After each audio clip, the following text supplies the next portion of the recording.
Dia tidak misalkan, eee apa namanya, kajian tentang motivasi dan hasil belajar siswa. Nah, itu sudah ketika ada 2 variabel gitu ya, 2 variabel kemungkinan besar kalau tidak, komparatif itu, korelasi. Tahu dari mana komparatif atau korelasinya? Kalau ada, eksperimental unitnya 2, misalkan, kajian motivasi siswa kajian motivasi belajar siswa yang mengikuti kajian tentang motivasi belajar siswa yang ikut, eee, ROHIS dengan yang tidak. Nah, kalau itu kan jelas, satu variabel dari, dua vari dua, eee, 2 eksperimental unit yang beda. Bukan 2 eksperimental unit yang beda ya, dari 2 sumber yang berbeda, yaitu siswa yang mengikuti ekskul dengan siswa yang tidak. Itu mah sudah pasti komparatif, gitu ya. Misalkan, kajian, pemahaman toleransi antara siswa A dan siswa B, itu sudah komparatif. Tapi kalau, eee, kajian tentang persepsi dan, akhlak siswa di SMP Kota Bandung misalkan. Nah itu bisa 2 kemungkinan, bisa survei, hanya sekedar mendeskripsikan bagaimana sih motivasi siswa, bagaimana sih, akhlak siswa, atau ada juga, kajian, jadi bukan sebatas survei tapi ada analisis, parametriknya, yaitu pasti itu korelasi, gitu ya. Nah, tapi yang secara eksplisit di judul pakai hubungan atau pakai pengaruh. Itu judul korelasi ya, hubungan motivasi dan hasil belajar siswa. Nah, dari judul ini, sekali lagi ya, judul ini muncul setelah kita membaca sekian banyak artikel. Ya, baru Anda menyimpulkan, oh ternyata dari misalkan Anda tertarik dengan motivasi, misalkan ya, kajiannya berarti Anda baca sebanyak-banyaknya artikel terkait motivasi. Dari sekian banyak itu Anda kelompokkan, oh ternyata belum ada yang mengkaji tentang motivasi, hubungan antara motivasi dan hasil belajar di mata kuliah PHI. Di mata kuliah yang lain banyak dan kecenderungannya itu ada hubungan. Tapi saya belum menemukan artikel yang mengkaji hubungan motivasi dan hasil belajar, di mata pelajaran PAI. Ada di mata pelajaran PAI, tapi SD dan SMP, Anda SMA-nya. Nah, itu yang harus Anda temukan itu gitu ya. Jadi argumentasi argumentasi, apa ya, argumentasi rasional, kenapa penelitian ini penting. Jadi jangan sampai Anda melakukan satu penelitian yang sudah dilakukan oleh orang lain.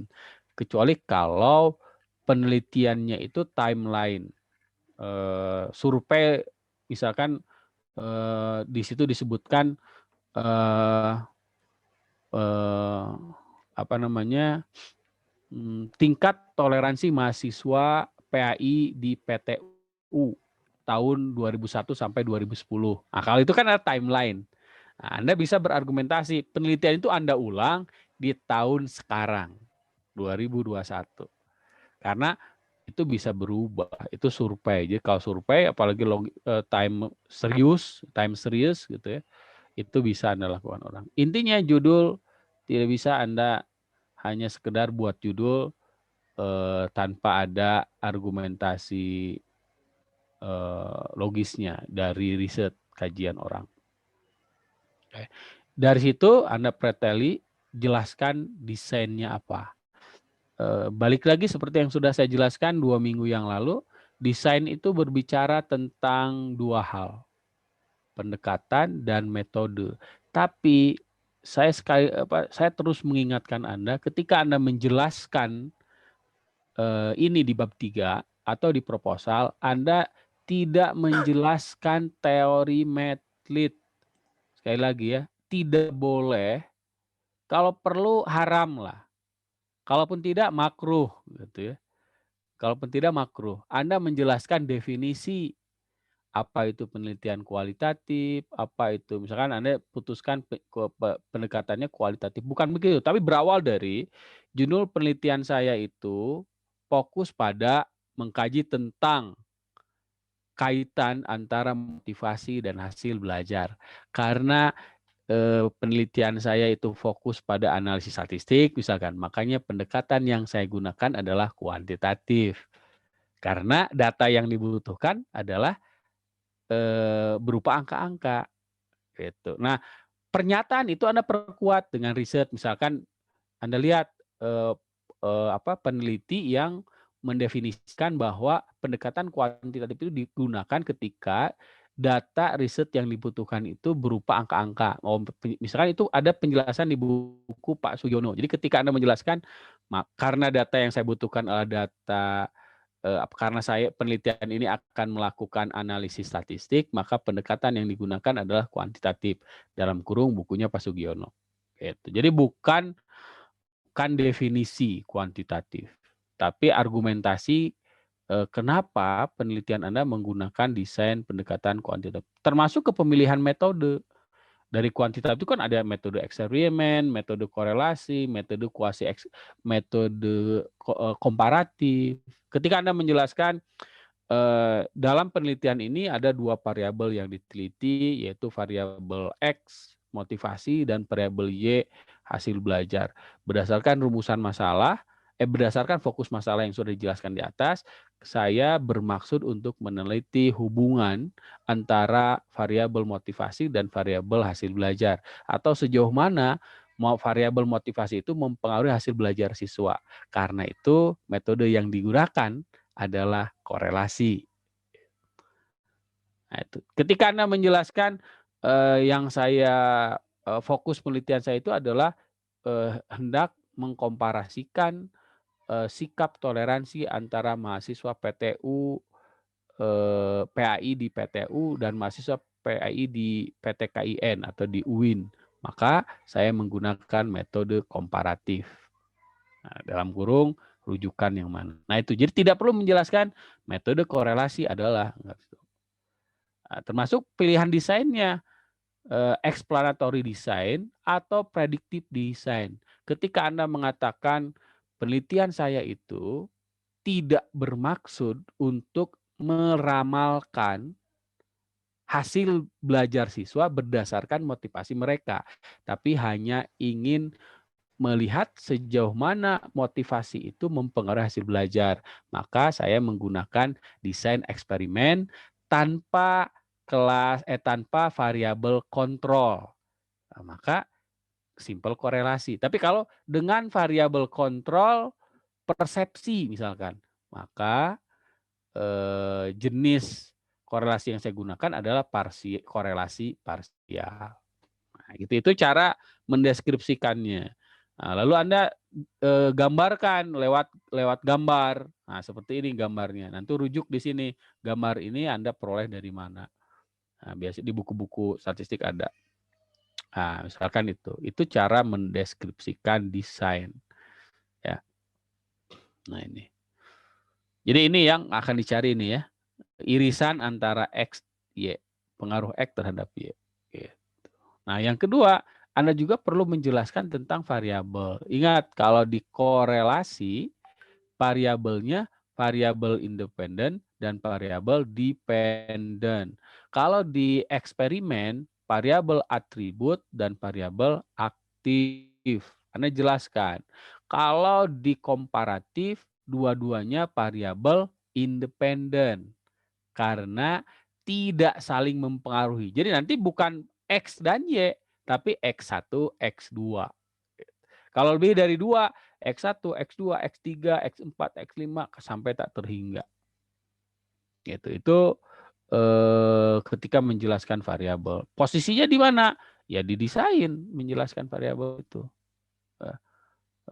Di variabel penelitian.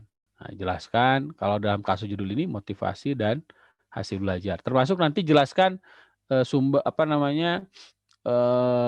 dimensi-dimensinya ya secara umum. Walaupun nanti Anda jelaskan di bab 2 ya tentang motivasi, tentang hasil belajar.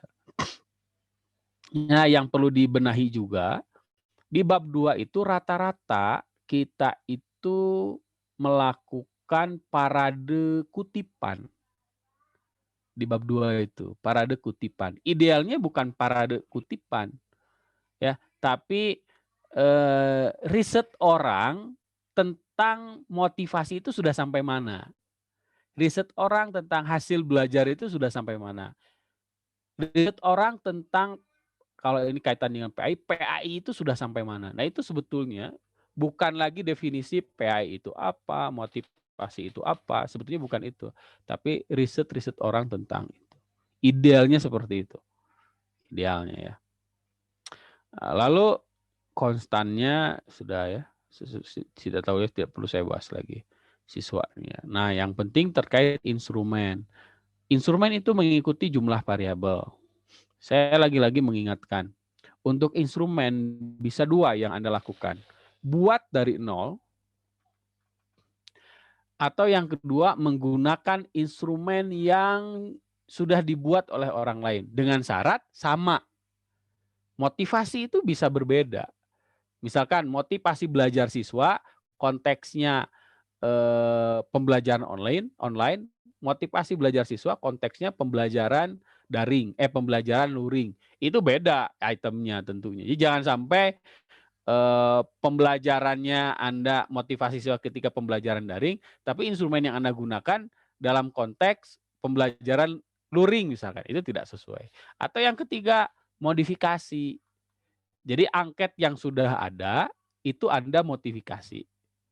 Item-itemnya Anda ikuti, dimensinya Anda ikuti, tapi Anda modifikasi. Tadi kalau yang pertama misalkannya konteksnya luring, Anda sesuaikan untuk konteks daring. Gitu. Kalau angket itu itemnya dibuat untuk mahasiswa, karena Anda siswa, sesuaikan itemnya untuk siswa, misalkan begitu. Nah, itu kalau tipe yang ketiga itu Anda tidak perlu izin. Hanya Anda sebutkan saja ketika di bab 3 bahwa instrumen yang Anda buat itu merupakan modifikasi dari instrumen yang sudah dikembangkan oleh siapa. Nah, untuk motivasi jelas ini angket, untuk hasil belajar itu tes kalau instrumen. Cuma kalau dari judul ini ya, ada satu bagian penting yang suka Anda lupakan juga, definisi operasional. Nah, di definisi operasional itu Anda tidak menjelaskan definisi teoretik, apa itu motivasi, apa itu hasil belajar, tidak. Tapi motivasi hasil belajar terkait penelitian ini. Misalkan yang dimaksud motivasi dalam penelitian ini adalah motivasi belajar siswa ketika mengikuti mata pelajaran PAI secara online dengan menggunakan Google Classroom dan Zoom. Nah, itu definisi operasional. Bukan motivasi adalah bla bla bla bla bla bla. Anda lihat di buku motivasi atau di kamus menurut siapa. Bukan. Jadi definisi operasional itu batasan definisi yang dimaksud oleh peneliti dalam penelitian ini. Lalu yang kedua misalkan hasil belajar. Hasil belajar itu kan banyak. Kalau di sini yang dimaksud hasil belajar Anda itu adalah nilai yang diambil dari rapot, Anda jelaskan. Yang dimaksud dengan hasil belajar di sini adalah nilai PAI siswa berdasarkan rapot semester berapa. Berarti Anda nggak perlu pakai instrumen tes, asal jelaskan di situ. Atau yang dimaksud dengan hasil belajar di sini adalah penilaian kognitif. Karena hasil belajar itu ada kognitif, ada afektif, ada psikomotor. Jadi Anda harus jelas, Anda harus batasi lewat ini definisi operasional. Nah, itu yang miss juga gitu ya. Saya banyak membaca, melihat mahasiswa ketika merumuskan definisi operasional itu malah definisi menurut definisi istilah, bukan definisi bukan definisi operasional yang dimaksud oleh skripsi. Nah, gitu ya. Dan ingat, angket dan tes sebelum digunakan itu harus diuji cobakan. dan diuji cobakannya itu diupayakan di luar siswa yang menjadi di luar subjek penelitian, ya, di luar itu. Ya, bahkan harus di judgment expert, sekali lagi ya, judgment expert. Untuk rumusan masalahnya, rumusan masalah yang minimal ada dalam penelitian eksplanator, penelitian korelasi itu tiga. Penjelasan tentang variabel X, gitu ya. Penjelasan tentang variabel Y, dan penjelasan tentang hubungan antara variabel X dan variabel Y. Udah, itu rumusan masalahnya. Beda dengan kualitatif. Kalau kualitatif mah fleksibel, berkembang. Bahkan bisa bertambah seiring kajian. Oh, ada yang kurang, nambahin rumusan masalah. Itu nggak ada masalah. Bahkan di detik-detik terakhir dirubah, ada yang dihilangkan. Itu tidak ada masalah. Tapi kalau desain penelitian kuantitatif itu ada rumusan masalah standar. Untuk eksperimen kemarin yang sudah dijelaskan. Untuk komparasi sama seperti ini. Untuk komparasi X, Y, X1, X2, lalu uji korelasinya seperti apa. Uji komparatifnya seperti apa.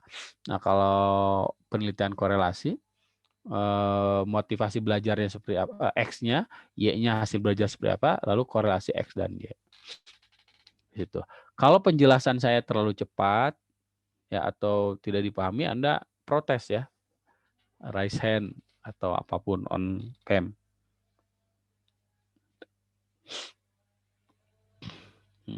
Untuk variabel X, untuk rumusan masalah pertama dan kedua, Anda menjelaskan secara deskriptif. Ya, jadi Anda menggunakan statistik deskriptif. Ini statistik deskriptif hanya dua. Kalau tidak berkaitan dengan gejala pusat, rata-rata, gitu ya, dan sebaran data, varian, nilai varian. Dua itu. Kadang-kadang yang lainnya. Tapi yang penting bukan hanya itu saja, tapi penjelasan kualitatifnya. Misalkan motivasi belajar itu Anda kategorikan minimal 3 kategori. Tinggi, rendah, tinggi, sedang, rendah. Jadi berapa persen yang motivasinya tinggi, berapa persen yang motivasinya rendah, sedang, berapa persen yang motivasinya rendah. Buat distribusi frekuensinya seperti yang diajarkan 2 minggu yang lalu. Nah, itu untuk motivasi. Lalu juga jelaskan per itemnya berdasarkan dimensi. Seperti yang pernah saya jelaskan juga ya. Per item berdasarkan dimensi. Misalkan motivasi dimensi pertama seperti apa tingkatnya dan seterusnya. Sehingga nanti Anda bisa menjelaskan kekurangannya itu di mana. Saya pernah menjelaskan tentang penjelasan deskriptif definisi variabel dimensi variabel kan? Pernah kan? Bentar ya, saya ini dulu.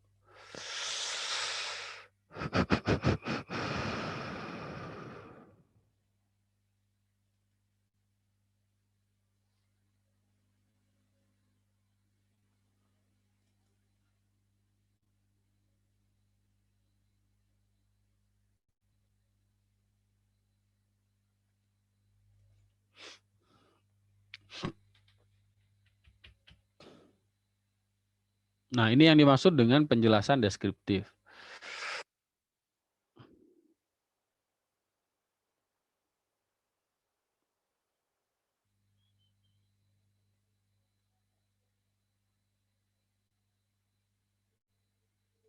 Nah, soal ini variabel persepsi dosen. Nah, ini cara menjelaskannya lewat persentase. Dimensi pertama, persepsi dosen terhadap sikap dan pemikiran dosen PAI. Nah, saya jelaskan untuk dimensi pertama, persepsi dosen terhadap pembelajaran toleransi dalam perkuliahan PAI di UPI terdapat 3 buah item. Anda jelaskan untuk dimensi itu ada berapa item yang menanyakan tentang sikap dan pemikiran dosen PAI. Item pertama, kodenya. A1 tentang keteladanan dosen bagi mahasiswa dalam berpikir dan bersikap moderat dalam pengalaman. Item kedua, kodenya ini tentang dosen menunjukkan pemikiran yang moderat dalam pemahaman agama, dan item ketiga A3 tentang dosen menunjukkan sikap atau perilaku yang moderat dalam pengamalan agama. Contohnya, ini tabelnya. Dari respon untuk ketiga item tersebut bisa dilihat sebagai berikut. Tabel keterangan dosen dalam berpikir dan bersikap moderat dalam dalam pengamalan agama atau persepsi dosen, dalam pengamalan agama. Nah, ini Anda nanti yang menjawab kalau misalkan liketnya sangat setuju dan seterusnya Anda sesuaikan. Nah, sehingga ini bisa lihat. Atau Anda langsung ke kualitatifnya, misalkan tinggi rendah sedangnya, terserah. Ya. Nah, pada item pertama cara menjelaskannya jangan begini. Yang sangat tidak sesuai 0%. Jangan berurutan, tapi yang paling menonjol dulu. Misalkan ini. Pada item pertama, tentang keteladanan dosen bagi mahasiswa dalam berpikir dan bersikap moderat dalam pengamalan, tidak ada satupun responden yang menyatakan ketidaksesuaian dengan pernyataan tersebut. Sebanyak 10 responden atau 62,5% menyatakan sangat sesuai. Ini kan langsung ke sini, tidak berurutan. Jadi yang menonjol dulu, highlight dulu. Bisa yang paling rendah, bisa yang ini, atau yang sama kalau nanti ada angka yang sama. Nah, ini untuk item kedua, gitu ya. Ini untuk item ketiga, lalu nanti disimpulkan. Nah, persentasenya indikator dimensi 1, A1, A2, 3. Persentase 87, rata-rata 87,5%. Artinya menurut 87,50% siswa bahwa rata-rata dosen itu menurut 87,5 dosen bahwa sikap dan pemikiran dosen PA itu moderat. Itu kesimpulannya. Nah, itu deskriptif ya. Terus ini dimensi yang kedua, ini sama seperti tadi ya. Kalau ini ada berapa item ini? Ini ada 6 buah item. Ya. Itu cara menjelaskannya. Nah, ini 4A. Itu untuk deskriptif.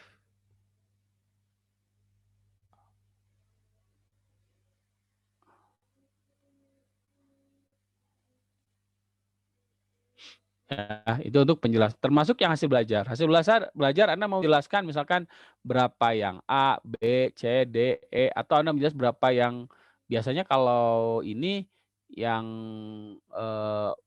menggunakan A, B, C, D, tidak menggunakan KKM, karena kalau KKM kan untuk siswa. Atau bagusnya menguasai atau tidak menguasai, persentase. Jadi misalkan materi A dipahami dengan baik oleh sekian persen siswa. Materi B dipahami dengan baik oleh sekian persen siswa. Ada beberapa materi yang tidak dipahami atau hanya dipahami oleh sebagian kecil siswa. Nah, itu penjelasan di hasil belajar siswa. Nah, sementara untuk korelasi, ya untuk uji korelasi itu ada seperti penelitian-penelitian statistik yang lainnya perlu ada uji normalitas. Saya kira Anda sudah bosan ya dengan uji normalitas ini. Artinya sering diungkapkan. Tujuannya hanya untuk memilih apakah statistik yang digunakan itu parametrik atau non parametrik.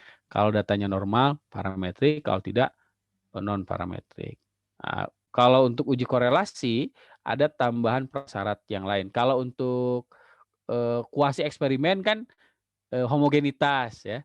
Kalau untuk korelasi linearitas. Nanti tambahan untuk regresi itu heteroskidasitas. Ya, kalau uji linearitas maksudnya apa? Untuk kan korelasi itu begini. Ya, misalkan yang dimaksud hubungan linear itu begini. Yang dimaksud dengan hubungan linear. Misalkan ketika X-nya 2, Y-nya itu 4. Ketika X-nya 4, Y-nya itu 8. Kalau X-nya 6, Y-nya berapa, Rahman? Y-nya 12 atau 36. 12. Nah, yang seperti ini itulah namanya hubungan linier. Ini yang dimaksud dengan hubungan linear. Kalau dalam garis itu, nah ini garis linier nih. Ini garis. Jadi kalau X-nya segini, Y-nya itu segini. Nah itu. Itu hubungan linier. Kalau tidak linier itu 2, 4, 4, 10 gitu ya. 6, 30. Nah, ini tidak linier. Nah, kenapa penting? Karena khususnya nanti untuk menjelaskan hubungan yang terjadi antara X dan Y ketika itu sifatnya prediktif misalnya. Artinya kan kalau tadi misalkan kenapa Rohman bisa menebak bahwa kalau 6 itu 12, kalau 10 berarti berapa, Man? 10 berarti 20, Pak. 20 gitu ya. Nah, kenapa ketika nilai X diketahui nilai Y bisa ditebak? Nah, itu karena hubungannya linear. Jadi kalau nanti ada desain yang tadi itu desain prediktif untuk meramalkan nilai E ketika X-nya diketahui, nah itu asumsi linearitas terutama itu jadi persyaratan penting untuk dipenuhi, walaupun itu jadi prasyarat yang lain. Jadi hubungannya. Jadi ketika nanti diketahui bahwa ada hubungan antara X dan Y, kalau tidak linier, hubungannya itu tidak berarti. Maksud tidak berarti itu ya walaupun ada hubungan, misalkan motivasi dan hasil belajar siswa itu, motivasi itu mempengaruhi hasil belajar siswa, tapi tidak bisa digunakan untuk jadi jaminan bahwa ketika motivasinya tinggi, itu hasil belajarnya itu tinggi.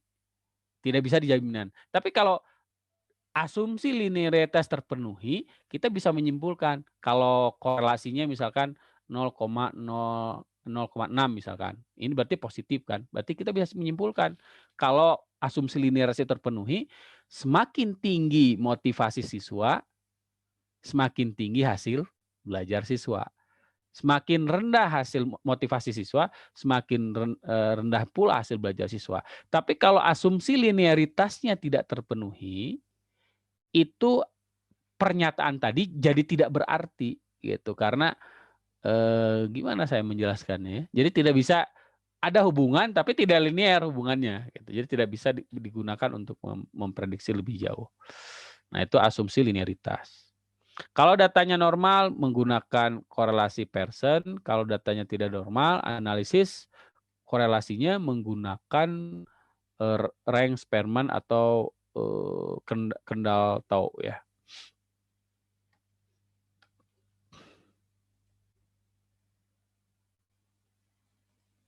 Nah, lalu selanjutnya ketika melakukan uji korelasi ada dua hal yang perlu diketahui.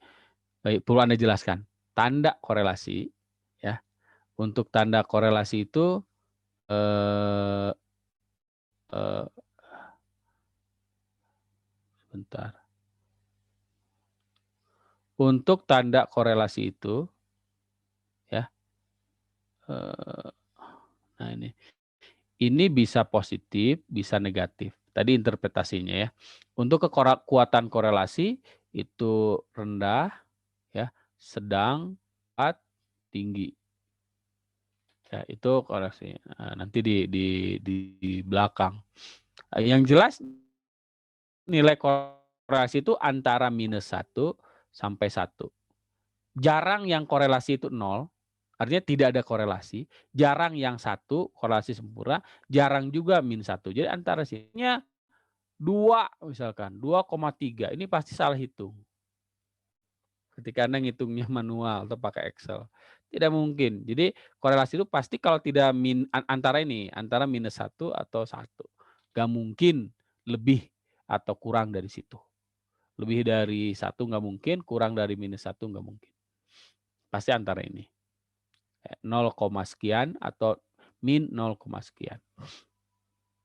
Lalu satu lagi yang perlu dijelaskan juga adalah koefisien determinan. Berapa persen pengaruh X terhadap Y.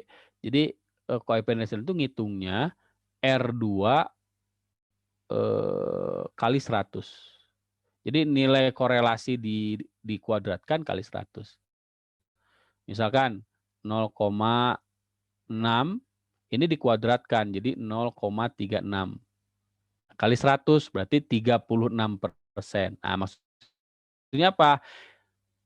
Pengaruh motivasi terhadap hasil belajar siswa itu sebanyak 36%. Sisanya 64% dipengaruhi oleh faktor-faktor lain. Nah, Anda harus bisa menjelaskan faktor-faktor lain itu apa. Misalkan menurut hasil riset Ahmad Nasir yang mempengaruhi hasil belajar siswa adalah gaya belajar siswa. Yang mempengaruhi yang lain juga yang bisa mempengaruhi hasil belajar siswa itu adalah persepsi siswa, lalu kompetensi guru, tapi berdasarkan hasil riset. Nah, itu nanti Anda jelaskannya di pembahasan.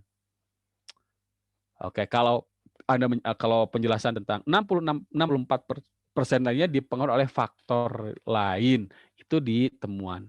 Tapi faktor lainnya apa saja, Anda deskripsikan lebih jauh, lebih detail di pembahasan. Ketika menjelaskan rumusan masalah ketiga. Oke. Saya clear dulu.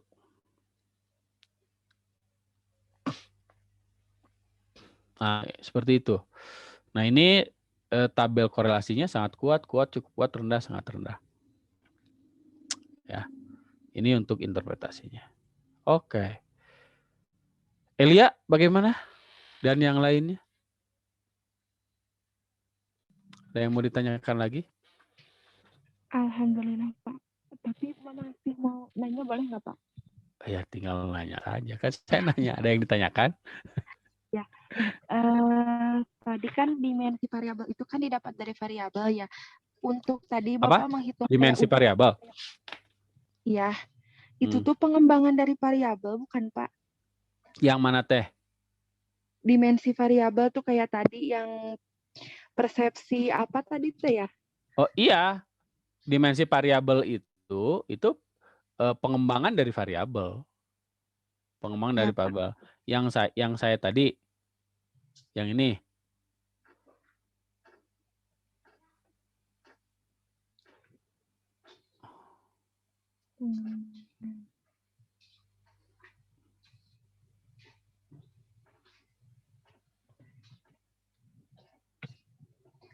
Kemudian Pak itu yang Nah, ini nih, lihat. Ini penjelasannya di ini, instrumen dan teknik pemulatan nih. Skala Likert digunakan untuk mengukur, Anda coba lihat ya ini. Saya tidak menjelaskan tentang definisi di sini. Lihat. Ketika menjelaskan atau dari sini mulainya ya. Ya, gimana? Share screen-nya belum muncul. Oh, share screen-nya bentar. Nah, muncul. Iya, ada, Pak. Oke, misalkan ini pendekatan. Nah, ini pendekatan ya. Penelitian ini diorientasikan untuk mengkaji tentang pembelajaran toleransi melalui perkuliahan PAI di PTU, persepsi mahasiswa dan dosen. Pada judul tersebut yang menjadi variabel dalam penelitian ini adalah persepsi, di mana mahasiswa dan dosen sebagai eksperimental unitnya. Nah, saya tidak menjelaskan apa itu eksperimental unit. Nah, definisi argumentasi saya bahwa mahasiswa dan dosen itu eksperimen bisa lihat di bukunya ini. Nah, gitu ya. Variabel persepsi merupakan variabel kuantitatif yang menghasilkan data tipe interval, yaitu persepsi mahasiswa dan persepsi dosen. Nah, saya tidak menjelaskan apa itu data interval, tapi saya mengklaim bahwa variabel persepsi datanya itu merupakan variabel kuantitatif dan datanya interval. Penjelasan itu ada di bukunya Ridwan, ada di bukunya Sugiono. Yang dimaksud dengan mahasiswa di sini adalah mahasiswa yang sedang mengikuti perkuliahan PAI dan seminar PAI UPI pada tahun 2020. Sementara dosen di sini adalah dosen pengampu mata kuliah PAI dan seminar PAI. Sekaitan dengan hal tersebut, pendekatan penelitian yang digunakan adalah penelitian kuantitatif dengan metode deskriptif survei. Nah, penjelasan ini bisa lihat di Creswell, Frankel and Wallen, Mahmud, Prasetyo, and Jana dari 4 buku. Karena pengambilan data dilakukan dalam satu waktu, maka peneliti merancang desain survei cross-seksional. Ingat, survei itu ada beberapa macam. Penjelasan tentang survei cross-seksional ini. Sekali lagi, saya di sini tidak ada tidak ada definisi kan?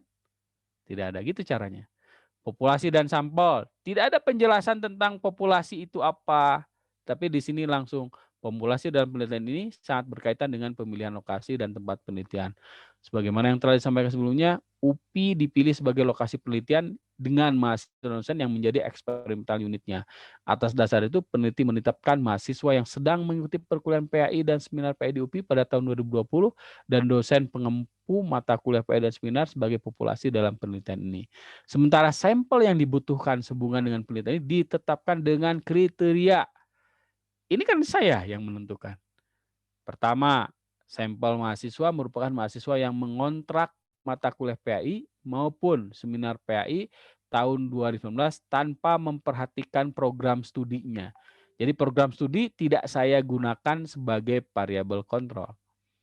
Sampel dosen dari dosen populasi dosen yang mengajar mata kuliah PAI dan seminar PAI pada tahun 2019 dengan memperhatikan ini bukan 2019, harusnya 2020 ini. Dosen senior dan dosen. Jadi untuk dosen diklasifikasikan, ada dosen senior, ada dosen junior. Dijelaskan, dosen senior adalah dosen yang ini, dosen junior adalah dengan kriteria tersebut dengan teknik sampling kuota dan mempertimbangkan sampel minimal berdasarkan judgment expert. Nah, ada di bukunya Riyadi, serta jumlah mahasiswa yang mengembalikan angket penelitian diperoleh sampel sebanyak 630 mahasiswa dengan rincian 486 mahasiswa PAI, 144 mahasiswa SPAI, PAI ya, seminar PAI. Sementara sampel dosen berdasarkan dosen yang mengembalikan angket penelitian 16 orang dengan distribusi 9 dosen senior, 7 dosen junior. Penjelasan tentang sampling ada di buku ini. Nah, instrumen dan teknik pengumpulan data. Dalam penelitian, data yang dibutuhkan adalah data tentang persepsi mahasiswa dan dosen terkait pembelajaran toleransi melalui. Dalam penelitian ini hanya terdapat 2 variabel, yaitu variabel persepsi. Data yang dihasilkan dari variabel persepsi ada data kuantitatif, tipe interval. Atas itu maka peneliti menggunakan instrumen berupa angket. Di sini tidak dijelaskan apa itu angket. Ya. Kedua tentang pembelajaran kedua angket dibuat dengan menggunakan tipe skala pengukuran Likert. Tidak dijelaskan apa itu skala pengukuran Likert, tapi saya memilih itu dengan alasan itu. Secara kuantitatif dalam rentang 0,1 sampai 0,5. Nah, terkait penjelasan dimensi. Nah, ini.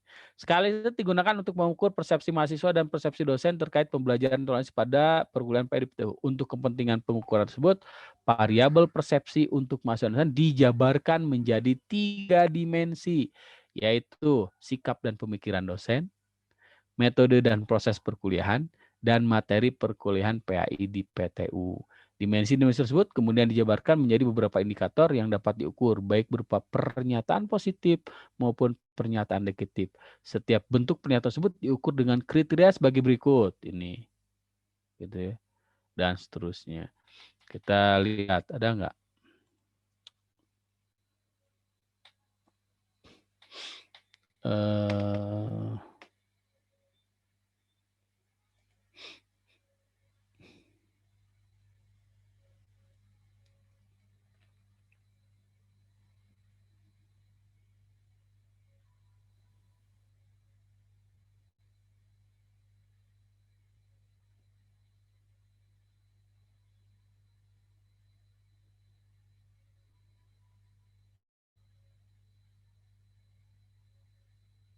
Nah, di sini aja lihatnya nih.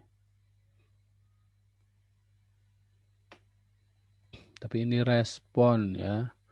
Di proposal ada nggak? Sebentar. Proposal.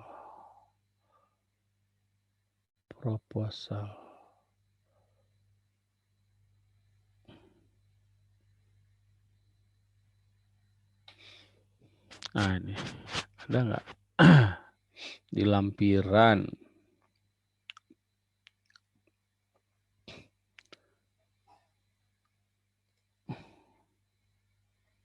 Oh, tidak ada di sini. Biasanya ada. Tidak terlampir ya di komputer di kantor.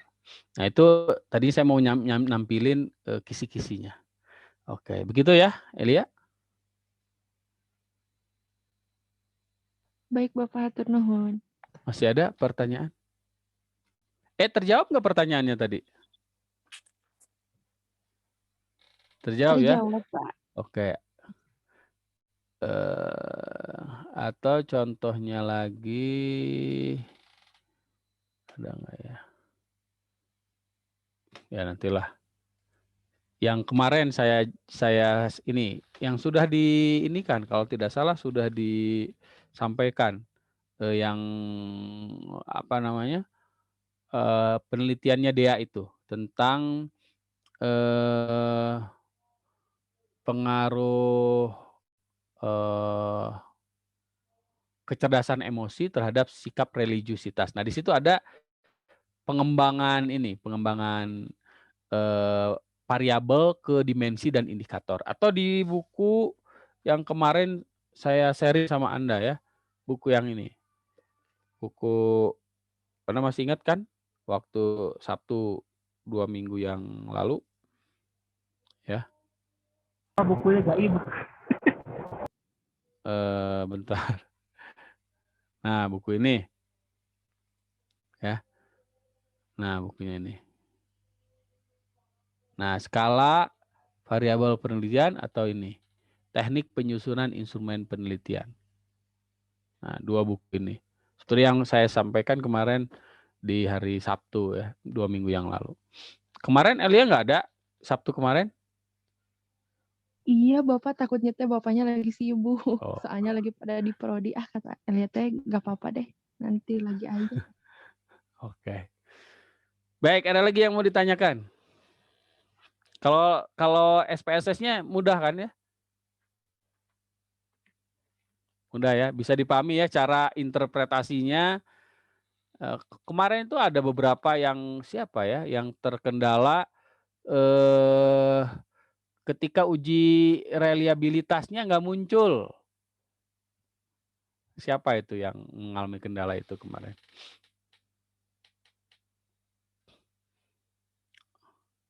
Silakan, ada yang mau ditambah harus saya jelaskan, yang ingin ditanyakan kembali?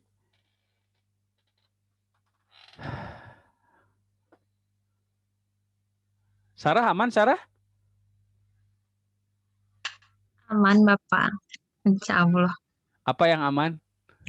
Yang SPSS, yang kayak gitu juga aman, Aman insya ya. Allah.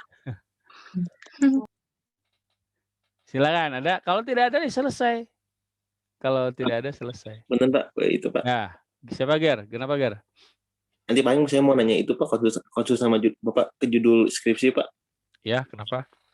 Saya masih agak bingung itu nentuin kata-katanya tuh. Variabelnya gimana Pak ya? Kata-kata apa? Kata-kata variabelnya gitu Pak. Iya, maksudnya dalam hal apanya bingungnya? Judulnya gitu.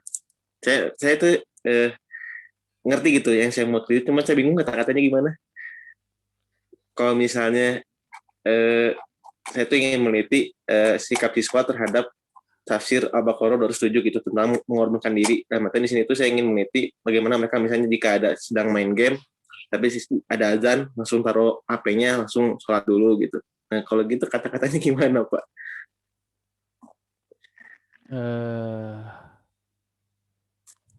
Itu kualitatif, kuantitatif? Kuanti Pak? Kuanti. Iya. Saya bingung, agak bingung Pak. Ya, Punten. bingung itu karena masalahnya itu bukan sesuatu yang, jadi kan mau persoalannya kan begini tadi itu ya. Yang ditanyakan oleh Gary itu kan, Gary itu penasaran, ingin tahu apakah kalau siswa main game lalu datang adzan, gitu maksudnya kan? Iya, misalnya ada kasus kayak gitu. Misalnya, gitu, lalu dia itu berhenti main gamenya atau malah melanjutkan dan nanti di detik-detik terakhir baru sholat. Kan iya, gitu ya. Nah, persoalannya ini tidak bisa diteliti hanya dari menyebarkan angket. Nggak bisa. Untuk jenis penelitian ini. Ya untuk kalau kasusnya itu, dan persoalannya kalau ya makanya tadi saya harus ini kan yang mau dikaitkan itu ini kan kasusnya. Nah, yang mau dikaitkan itu apanya? Variabel apanya? Ger. Sama tadi Pak, sama tafsir yang tadi surat Al-Quran gitu Pak, yang tafsir Al-Baqarah itu Pak. Sama itu dikait. Jadi orang yang mengorbankan diri gitu. Maksudnya si mengorbankan diri itu lumayan tuh iya dia lebih ngutamain sholat daripada duniawi main game gitu Pak.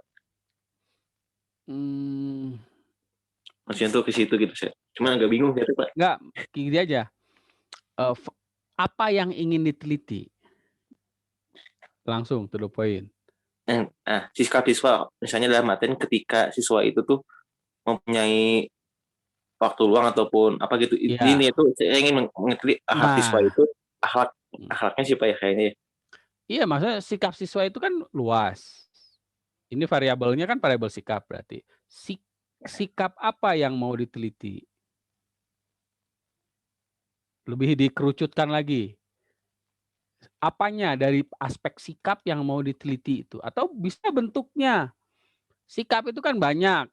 Jujur, bertanggung jawab, sikap terhadap ibadah.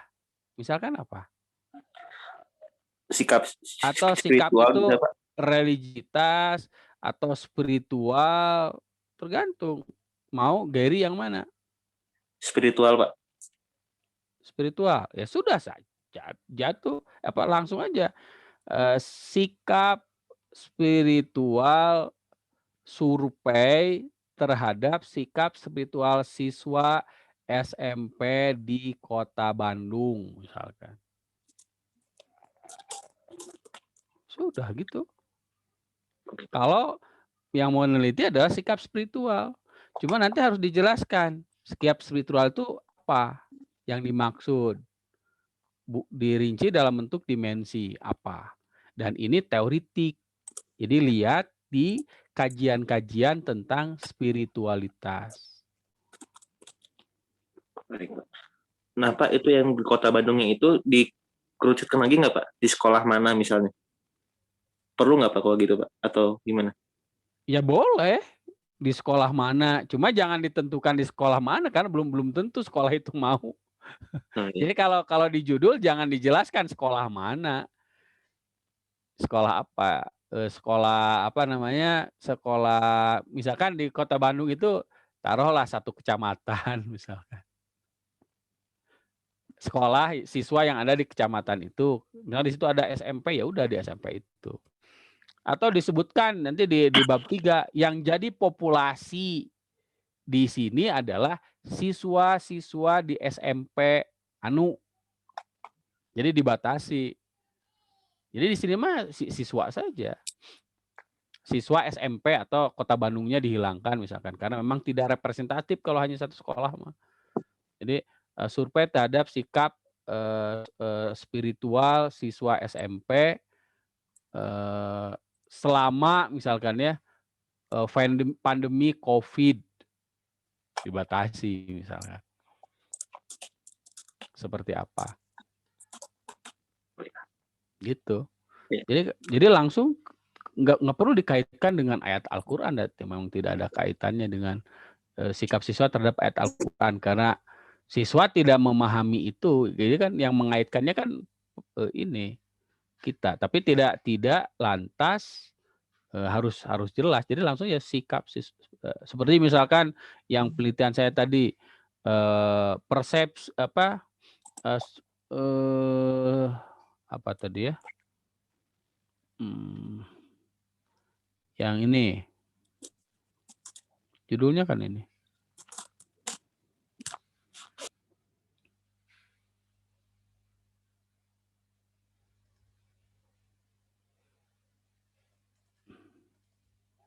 Nah, ini pembelajaran toleransi melalui perkuliahan PAI di UPI, persepsi mahasiswa dan dosen. Nah, ini fokusnya ke pembelajaran toleransi. Itu di satu sekolah, di satu kampus. Nggak ada masalah.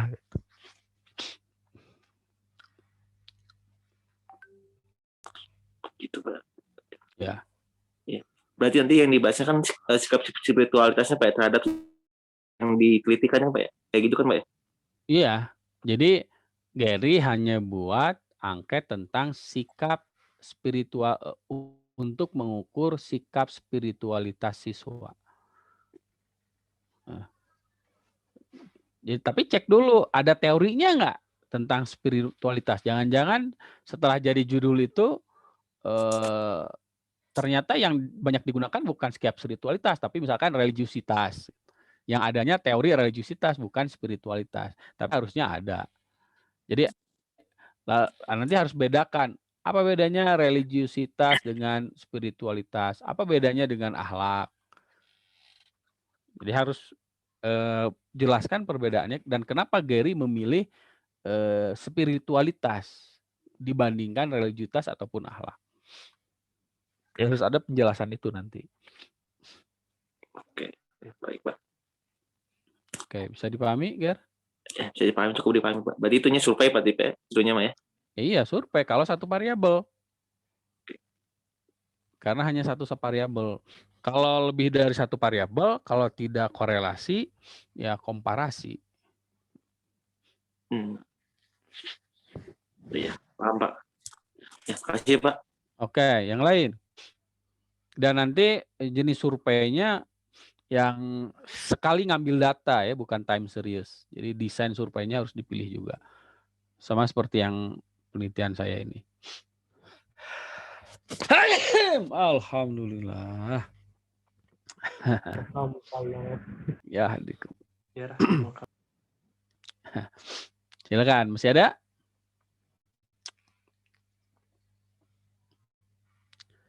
Jess? Ada pertanyaan, Jess? Cukup Pak. Kabar persamaan gimana sekarang? Pak, gitu aja. Gimana? Coba ke kripto kan. Saya beli Doge tuh dari 800 sekarang 4.000, Jis. 6.000 sekarang. 6.000 ya? Iya, saya beli dari 800. Hah? Binance. Ya, kenapa? Belinya Binance, Pak. Binance Coin. Oh, belinya itu. Biar ada perusahaannya jelas gitu. Oh iya, bagus lah. Iya. Kan kebetulan lagi digemari oleh Elon Musk. Gitu. Iya. Doge Oke, silakan yang lain. Iya. Faktor X. Ya, silakan. Ada yang lain?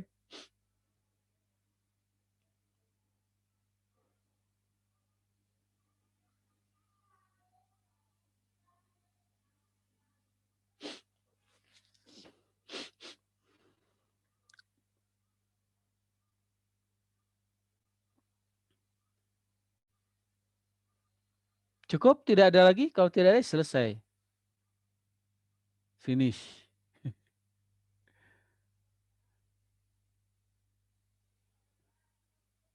Siapa ya yang biasa nanya teh? Katanya yang penelitiannya korelasi teh siapa? Nita? Nit? Nggak ada pertanyaan tentang korelasi? Bukan Belum, ini Pak. teh korelasi kan? Iya, korelasi sederhana. Oke, bisa dipahami kan? Bisa. Cuman ini Pak, yang bingung teh yang katanya judgement. nggak ada.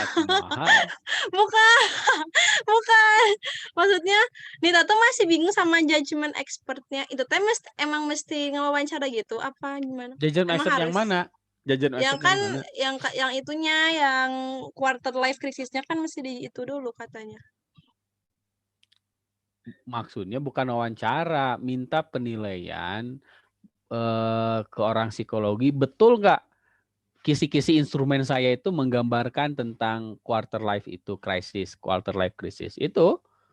Ketika mereka gitu. mengatakan iya, ketika mereka mengatakan oh iya benar, ini dimensinya ini indikatornya sudah. Oh, kirain teh mesti wawancara gitu, Pak? Enggak. Bukan. Wawancara itu dalam untuk mengumpulkan data, ya bisa wawancara. Misalkan kebingungan dimensinya apa saja ya lewat wawancara. Kalau di buku nggak ada. Iya. Misalkan saya pernah membuat instrumen tentang makna dimensi spiritualitas ibadah haji. Itu kan tidak ada dimensi-dimensi spiritual. Saya wawancara ke orang-orang yang pernah melaksanakan ibadah haji. Mengalami pengalaman spiritualitas apa saja sih? ketika melakukan ibadah haji. Saya sebarkan angket untuk membuat angket. Untuk membuat angket saya sebarkan angket. Ya, nanti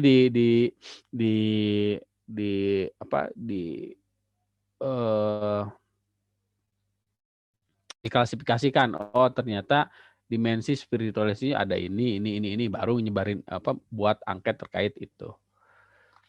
Gitu. Jadi caranya bebas. Seperti kemarin si itu namanya anak 2000 anak itu 2000 berapa? Ya. 18 ya? 2017 berarti. 2017 ya apa itu ya? Bukan si Ali, satu lagi, aduh, saya lupa lagi lah.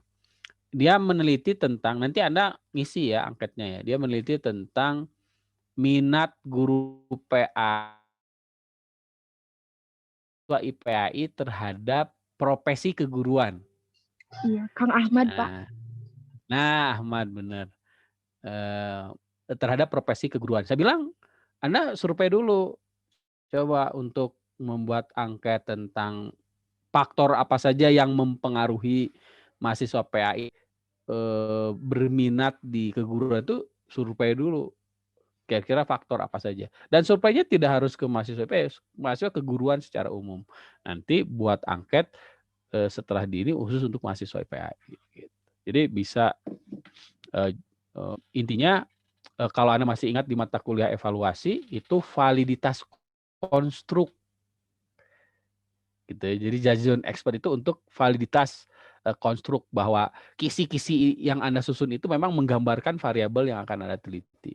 Jadi jangan sampai variabel yang dimaksud oleh Anda A, tapi kisi-kisinya tidak menunjukkan itu. Gitu ya, Nit ya. Ya, Bapak satu lagi deh sekalian.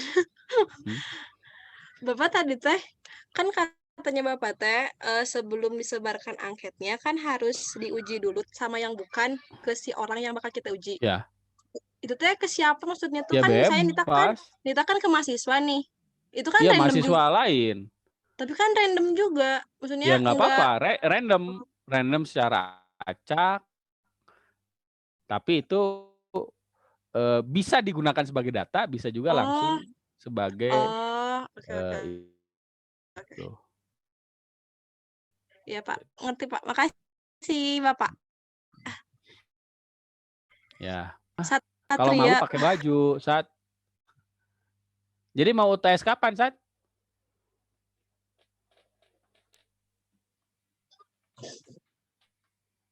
Satria. Mana Satria?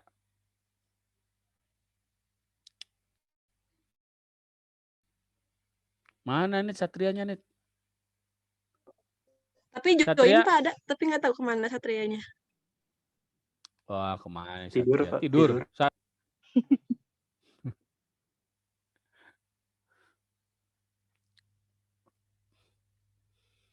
Cukup, kalau tidak ada ya sudah. Ya, selamat berbuka. Belum Bapak. Nanti 2 jam lagi. Tapi kalau ke Malang Anda udah buka nih. Di Malang udah buka ya. Berangkat saja kalau nggak percaya ke sana. Bahkan bisa jadi langsung sahur gitu. Tiba langsung sahur. Mau ditanyakan lagi, kalau Anda memang sudah paham, setidaknya langkah-langkah. Sekali lagi, rumus itu nggak perlu dihafal. Yang penting dipahami kapan saya harus menggunakan itu, bagaimana caranya, dan interpretasinya.